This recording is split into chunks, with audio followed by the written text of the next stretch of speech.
santé au cœur de l'information.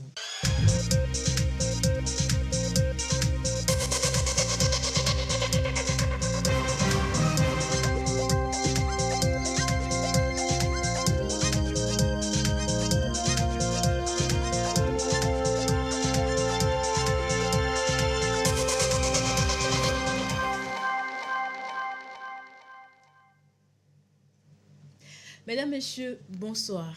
Les autorités de régulation des communications électroniques et des postes ARCEP Togo et Bénin tentent de trouver des solutions aux problèmes d'interférence au niveau des frontières.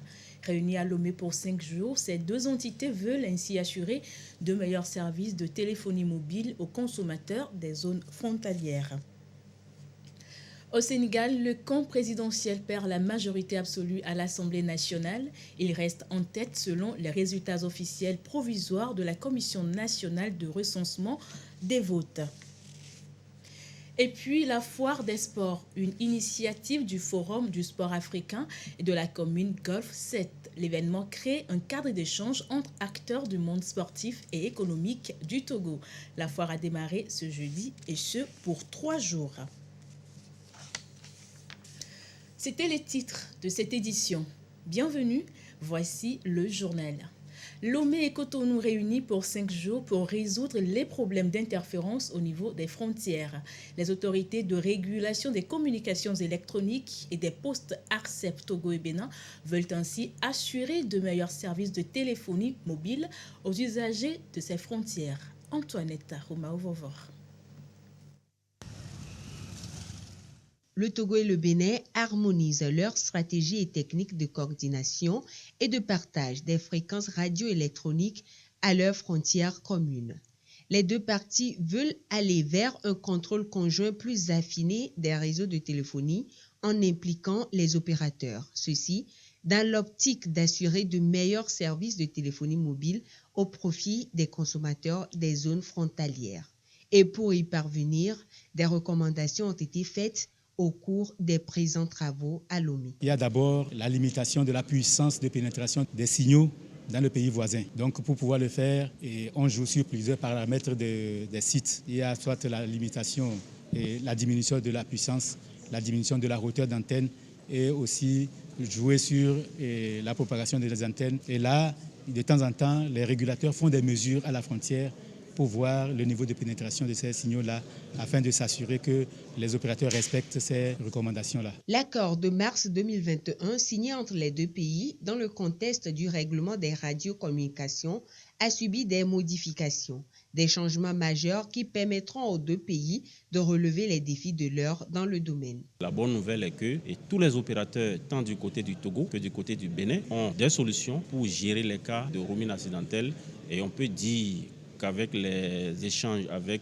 tout ce qu'on a arrêté aujourd'hui, sur ce point, on peut avoir d'espoir que les jours à venir, les populations qui sont dans ces zones bénéficieront des services avec un confort beaucoup plus amélioré. Les autorités de régulation des communications électroniques et des postes ARCEP Togo et Bénin s'engagent donc à faire respecter les paramètres aux opérateurs de téléphonie afin d'éviter les interférences au niveau des frontières.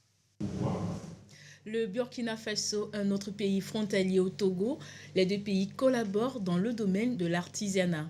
Le ministre burkinabé du secteur est en visite en terre togolaise. C'est dans le cadre des préparatifs de la 18e édition du Salon de l'artisanat du Burkina Faso. Il a visité le centre des ressources pour artisans de Zio. Ramdan Bassina.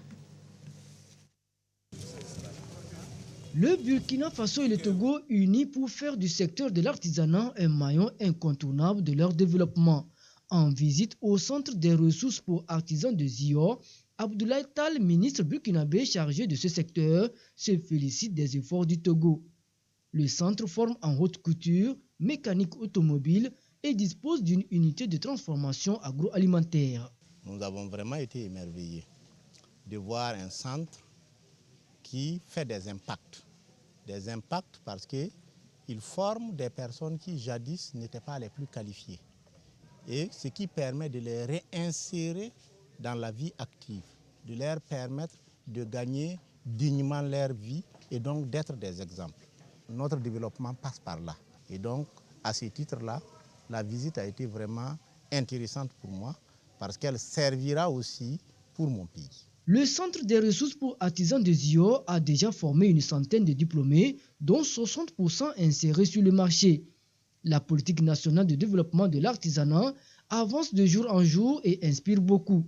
De quoi espérer d'éventuels partenariats. Dans ce type d'échange, nous pouvons créer un cadre de concertation, de pouvoir mutualiser leurs efforts pour le développement de l'artisanat. La visite de Abdoulaye Tall s'inscrit aussi dans le contexte des préparatifs de la 16e édition du Salon de l'artisanat du Burkina Faso.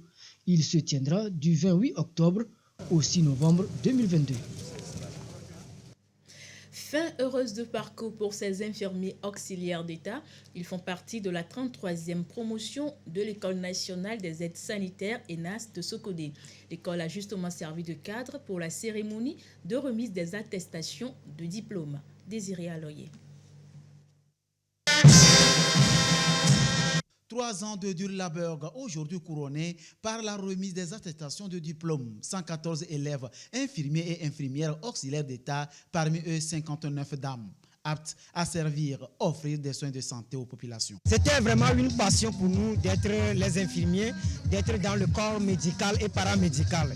Et donc, nous vous promettons être au service de la population avec conscience professionnelle. Pour moi, aujourd'hui, c'est une grande joie de dire que j'ai passé 3 ans de formation avec des hauts et des bas et aujourd'hui, le grand jour est arrivé pour nos diplômes pour pouvoir servir, être au service de nos patients. Je tiens sincèrement à dire un grand merci à la direction de l'École nationale des aides sanitaires et au ministre de la Santé et à tout le gouvernement togolais. L'École nationale des aides sanitaires ENAS de Sokodé a assuré leur formation axée sur la théorie et la pratique. Quand nous prenons la théorie, on couvre les soins infirmiers majoritairement chez les infirmiers et puis les soins obstétricaux chez les accoucheuses.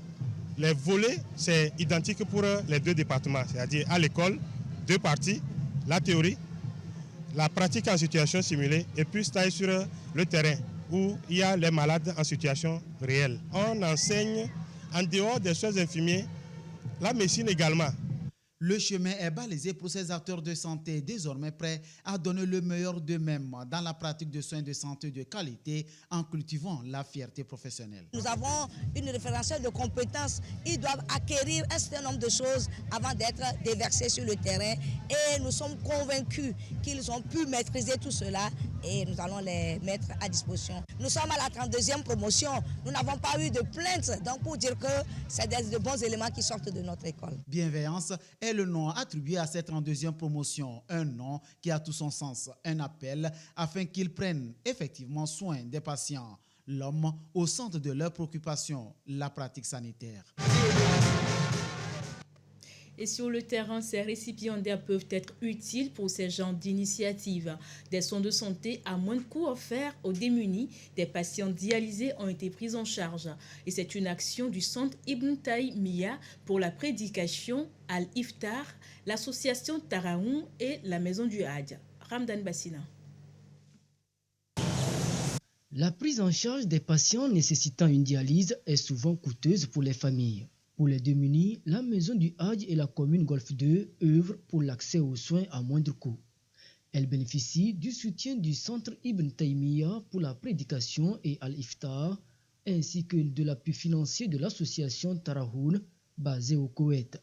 Grâce à cette aide, 10 patients dialysés vont suivre 10 séances gratuites. Nous avons créé au sein de la maison du Hadj un centre médico-social. Ce centre médico-social s'étend et nous avons, en dehors des soins ordinaires, nous avons initié un projet de hémodialyse au centre avec 4 appareils achetés par l'Arabie Saoudite pour nous. Et c'est pour ça que les gens sponsorisent parfois les malades. Et nous avons heureusement accueilli un autre venu du royaume du Koweït pour aider un certain nombre de malades à se faire soigner, à se faire dialyser. Nos amis du Koweït, qui caractérisés par le sens de la solidarité caractéristique de la religion musulmane, s'intéresse à ce qui se passe chez nous. Nous prions que ça prenne de l'ampleur pour que nous puissions soulager nos frères en difficulté. Le centre médico-social de la Maison du Hadj sert de cadre pour une prise en charge efficace des patients. C'est un devoir pour notre association d'apporter notre soutien aux nécessiteux. Les problèmes de santé publique nous interpellent et à chaque fois que le besoin se fait sentir, nous répondons aux appels. Nous remercions les autorités togolaises pour l'accueil réservé à cette initiative ainsi qu'à toutes les personnes impliquées. Au CHU Sylvanus Olympio, le partenaire coïtien a ciblé le fonctionnement de plusieurs unités de soins pour une éventuelle collaboration. Je vous fais à présent le point sur la situation de la pandémie au Covid-19 au Togo ce vendredi. Nombre de cas confirmés, 38 176, 18 nouveaux cas depuis hier. Nombre de personnes guéries, 37 680, 3 nouveaux guéris depuis hier. Nombre de cas actifs, 215. Nombre de décès, 281. Malheureusement, un nouveau décès depuis hier. Des chiffres communiqués par le ministre de la Santé, de l'Hygiène publique et de l'Accès universel aux soins, professeur Moustapha Mijiawa. Vacances utiles au profit des enfants à Atapamé, dénommée Vacances créatives. La rencontre a permis d'initier ces enfants à la fabrication de différents objets, initiative prise par la Fondation Mablé. Sylvain Abdou. Ces enfants apprennent à fabriquer des outils, un apprentissage pour mettre à profit les vacances. Que ce soit la fabrication des chaussures, des sacs et bien d'autres, ces moments ne sont pas vains, mais plutôt utiles. À travers cet apprentissage, certains promettent exercer eux-mêmes l'activité. Il nous a montré, c'est-à-dire comment fabriquer les chaussures, les bracelets. Et puis, avant je n'ai pas de connaissances sur ce genre de choses-là. Mais aujourd'hui, grâce à eux, j'ai eu un peu d'idées sur ce genre de choses. Et à partir d'aujourd'hui, moi aussi, je peux le faire comme eux. Ils nous ont appris comment on fait les tables, les chaises et les tabourets. Ils nous ont appris comment on fait les bracelets, les chaussures, même les dessins. Je suis très fière.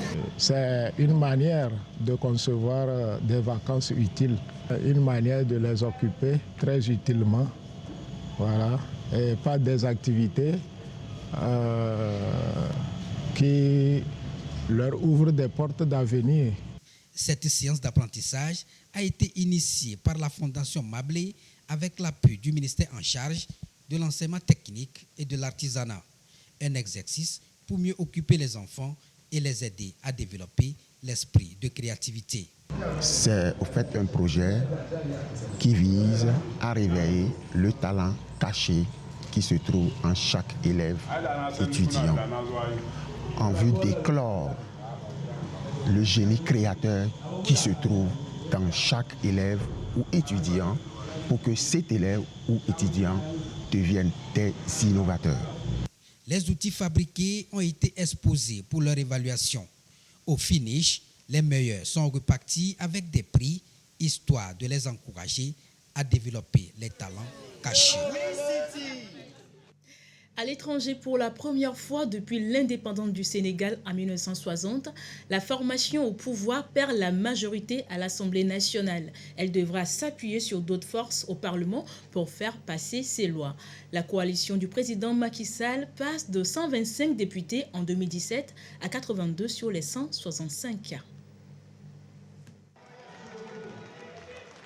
Au Sénégal, l'opposition a réussi son pari de pousser le parti au pouvoir à la cohabitation à l'Assemblée nationale. Le camp présidentiel a perdu la majorité absolue après la proclamation ce jeudi des résultats officiels provisoires des élections législatives du 31 juillet, bien qu'il reste en tête d'une très courte avance. Et ce sera la première fois depuis l'indépendance du pays en 1960 que la formation au pouvoir n'aura pas d'autre choix que de s'appuyer sur d'autres forces au Parlement pour faire passer ses lois. Sur les 165 sièges en jeu, la coalition du président Macky Sall a obtenu 82 députés et fait moins bien que les 125 décrochés en 2017. L'opposition confirme sa dynamique initiée lors des élections locales de janvier, notamment dans certaines grandes villes, et gagne 80 sièges de députés. Les chiffres définitifs doivent être publiés par le Conseil constitutionnel dans un délai de 5 jours s'il n'y a pas de recours. Selon l'analyste politique Maurice Soudienne-Dion, la cherté des denrées, le renchérissement du prix de l'eau et les pratiques autoritaires du régime en place expliquent ce vote sanction contre le président Macky Sall. L'ONU confirme les attaques de l'armée rwandaise en RDC. Cette dernière est intervenue en soutien à des groupes armés depuis novembre 2021. Kigali a également fourni des renforts de troupes au M23, d'après ses experts. Au contenu explosif. Selon un groupe d'experts des Nations Unies, des centaines de militaires rwandais ont mené des opérations contre des militaires congolais entre novembre 2021 et juillet 2022. Un rapport soutenu par des images de drones, des photos et des témoins qui accusent également le Rwanda d'avoir soutenu et équipé des insurgés du mouvement M23. L'armée rwandaise a lancé des interventions militaires contre des groupes armés congolais et des positions des forces armées congolaises. Kigali a également fourni des renforts de troupes au M23 pour des opérations spécifiques. Le mouvement du 23 mars a repris les armes contre l'État l'année dernière, lui reprochant de ne pas avoir respecté des accords sur la réinsertion de ses combattants. Kinshasa accuse Kigali de soutenir cette rébellion, ce que le Rwanda conteste. Le Rwanda a le droit légitime et souverain de défendre son territoire et ses citoyens, et pas seulement d'attendre qu'une catastrophe se produise. Récemment, la fréquence et l'intensité des combats ont augmenté dans la province du Nord Kivu, fief du M23, situé le long de la frontière avec le Rwanda. Plusieurs soldats congolais ont été tués et des dizaines de milliers de citoyens déplacés. Une situation tendue qui exacerbe la colère des Congolais contre le Rwanda et les casques bleus, accusés d'inefficacité. Lors d'un sommet le mois dernier, les présidents du Rwanda et de la République démocratique du Congo se sont entretenus pour restaurer la confiance entre les deux pays et engager une désescalade. Les exportations de céréales ont redémarré depuis les accords conclus le 22 juillet dernier à Istanbul.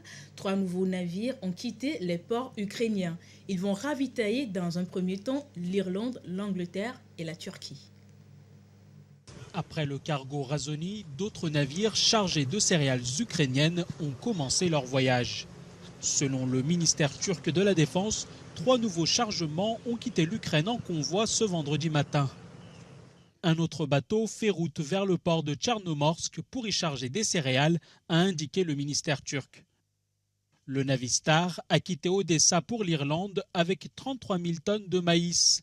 L'Eurogène fait route vers l'Angleterre depuis Tchernomorsk avec 13 000 tonnes de céréales. Enfin, le cargo Polarnet se dirige vers le port de Karasu en Turquie avec 12 000 tonnes de maïs. Tous ces navires progressent sous l'œil du centre de coordination conjointe établi à Istanbul au terme de l'accord international signé le 22 juillet. Ce centre, qui réunit des experts délégués par les 4 signataires, supervise les exportations de céréales ukrainiennes et veille à la stricte application de l'accord. La Russie et l'Ukraine ont signé 2 accords séparés validés par la Turquie et les Nations Unies qui ont permis la reprise des exportations de céréales ukrainiennes bloquées par la guerre depuis le 24 février. Il n'y a pas que la guerre et la faim qui tuent actuellement. Selon l'Organisation mondiale de la santé, OMS, plus de 600 000 femmes sont mortes du cancer de sein dans le monde en 2020, dont 74 000 en Afrique. Et une Nigériane veut renverser la tendance. Elle a fabriqué des soutiens-gorge qui permettent de détecter cette maladie. C'est dans son atelier situé à Abuja, au Nigeria, que Kemi Sola, ingénieur en robotique, fabrique des soutiens-gorge pas comme les autres. Ils ont la particularité de détecter le cancer du sein. L'idée lui est venue après la mort de sa tante.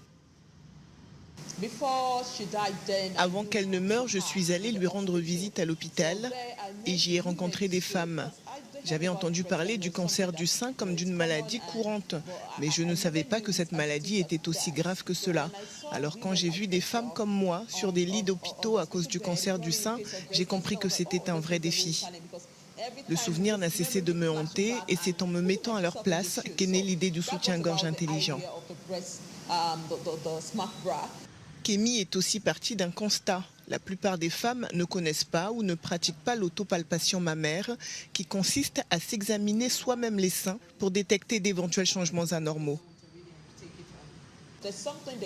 Il existe une méthode d'autopalpation des seins. Les femmes se tiennent devant un miroir et s'examinent. Mais la plupart des femmes ne le font pas et moi non plus. C'est pourquoi nous avons besoin de quelque chose qui aide à s'auto-examiner, un appareil que les femmes peuvent porter et qui leur permette de s'auto-examiner quotidiennement. Selon Kémy Sola, l'accès à l'information sur le sujet et à des médecins qualifiés est aussi l'une des raisons qui empêchent de diagnostiquer le cancer du sein à temps. Toutes ces choses ne se font que dans les grandes villes, comme Abuja, Lagos, Port Harcourt. Les personnes qui ont le plus besoin d'entendre ces informations ne les reçoivent pas. Les personnes à qui nous parlons dans les grandes villes le savent déjà, ils utilisent des smartphones, des appareils intelligents. Mais les autres personnes n'y ont pas encore accès. Selon les données de l'Organisation mondiale de la santé, plus de 600 000 femmes sont mortes du cancer du sein dans le monde en 2020. Plus de 74 000 d'entre elles se trouvaient en Afrique et 17 000 au Nigeria. Ceci dit, retour en page nationale. Les liens d'amitié et de coopération entre le Togo et les USA se renforcent. Le ministre secrétaire général de la présidence de la République, Sandra Ablamba Johnson, a reçu ce mardi l'ambassadrice des États-Unis d'Amérique au Togo. Les deux personnalités ont évoqué le prochain sommet des leaders USA-Afrique et les questions relatives à la mise en œuvre des réformes du programme Threshold au Millennium Challenge Corporation. Clarissa Ticlé. Au menu de l'entretien entre la ministre secrétaire générale de la présidence de la République, Sandra Ablamba Johnson, et l'ambassadrice des États-Unis d'Amérique au Togo, Elizabeth Fitimont, les sujets d'actualité. Les deux personnalités ont essentiellement évoqué le prochain sommet des leaders États-Unis-Afrique et les questions relatives à la mise en œuvre des réformes du programme Threshold du Millennium Challenge Corporation MCC. Elizabeth Fitimont a félicité le Togo pour les multiples réformes qui ont permis au Togo de réaliser les bonnes performances dans le cadre de l'éligibilité au Millennium Challenge Corporation. L'ambassadrice des États-Unis a par ailleurs salué les dispositions sécuritaires diligentes prises par le gouvernement togolais pour lutter contre le terrorisme au nord du pays. Pour sa part, la ministre secrétaire générale de la présidence de la République, Sandra Ablamba Johnson, a salué la qualité des relations d'amitié et de coopération entre Washington et Lomé. Elle a également salué l'appui des États-Unis au gouvernement togolais dans le maintien de la sécurité maritime et la mise en œuvre des programmes de développement. Sandra Ablamba Johnson a réaffirmé l'engagement du Togo qui, sous le leadership du président de la République, Faure Ozimna Gnassingbé, s'est inscrit dans une dynamique des réformes dont les retombées vont aujourd'hui au-delà des ressources que le pays peut espérer du Millennium Challenge Corporation. Les États-Unis d'Amérique et le Togo développent un partenariat multiforme dans plusieurs domaines, notamment la sécurité, la diplomatie, l'économie, le commerce, l'éducation, la santé et l'agriculture. Les deux pays se sont engagés à renforcer cette coopération en vue de préserver leurs intérêts communs. Les États-Unis d'Amérique et le Togo qui collaborent également dans le domaine social. Le social, c'est le leitmotiv de l'ONG Pont International, créé par un couple de pasteurs américains. Cette ONG mène plusieurs actions. Son siège a été inauguré ce jeudi. Marie-Thérèse Nabédé et Ramdan Bassina. L'ONG para-ecclésiastique créée par le couple américain Holt est présente au Togo depuis 2020. Selon Rex Holt, l'installation du siège du Pont International Afrique au Togo n'est pas fortuite. Nous devons beaucoup au Togo. Nous avons une dette d'amour. Nous sommes arrivés il y a plus de 40 ans sans enfants, mariés pendant 17 ans sans enfants.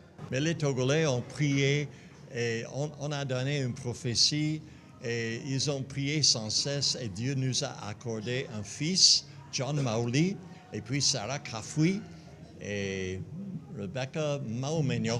Donc tous les 3 enfants ce sont les fruits de la prière togolaise. Donc on aimerait créer et essayer, aider le gouvernement, aider les gens de créer les jobs, les travaux. Pour le directeur national du pont international, les perspectives de l'ONG sont déjà bien déterminées. Elles contribueront au développement intégral du pays. Nous rêvons très grand pour notre pays, le Togo, et nous travaillons en collaboration avec le gouvernement. Nous soutenons certaines activités du gouvernement dans des communautés. Nous travaillons aussi avec les églises et chaque communauté qui est organisée. Et nous les appuyons pour leur propre développement. Nous voulons encadrer des petites coopératives de femmes, d'hommes. Les valeurs du pont international sont entre autres l'intégrité, l'amour de Dieu, la compassion, l'esprit de service et la dignité. Une foire des sports, une première au Togo. C'est à mettre à l'actif du Forum du sport africain et de la commune Golf 7. Il s'agit d'un cadre d'échange entre acteurs du monde sportif et économique, de quoi favoriser l'émergence d'une industrie sportive au plan national. 3 jours d'activité au programme et tout a démarré ce jeudi. Aflim Johnson.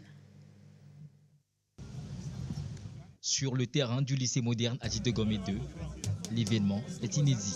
Un marché dédié au sport, une plateforme de rencontre et d'échange entre les acteurs sportifs et l'univers socio-économique. Une exploration à la découverte des opportunités de croissance économique en lien avec les différentes disciplines sportives. Objectif, favoriser l'émergence d'une industrie sportive productive et résiliente au Togo. La première édition de la foire municipale des sports, organisée conjointement par le Forum du sport africain et la commune Golf 7. Nous disons non à la violence et pour asseoir la cohésion sociale, l'unité à travers toutes les disciplines qui règnent tout autour et de revoir la structuration de ces activités-là afin de voir dans quelle mesure ensemble nous allons pouvoir exceller pour un meilleur devenir de la nation togolaise. À nous, les élus locaux, pour pouvoir accompagner la vision du gouvernement pour asseoir une politique meilleure pour la décentralisation. La visite des différents stands, occasion pour les autorités administratives, politiques et sportives de toucher du doigt les atouts de la sphère socio-économique susceptibles de booster la pratique sportive et renforcer la cohésion sociale. Le sport togolais n'en demande pas mieux. Les collectivités locales doivent être impliquées dans tout ce que nous faisons comme activité sportive. Et la commune Golf 7 en a donné le bel exemple. Et nous avons vu aujourd'hui sur ce site l'engouement, la découverte des sports, des fois des sports un peu exotiques qu'on ne connaît pas. Donc tout s'inscrit dans une certaine synergie, dans une certaine action gouvernementale. Également, à l'agenda de cette première foire des sports dans Golf 7, des débats autour de diverses thématiques dont l'implication des couches vulnérables, notamment les femmes et les personnes en situation de handicap, dans le développement local. Ainsi s'achève cette randonnée de l'information. Merci à vous de l'avoir suivi et merci également à toute l'équipe qui l'a réalisé. Bonsoir chez vous en compagnie de nos programmes. Au revoir.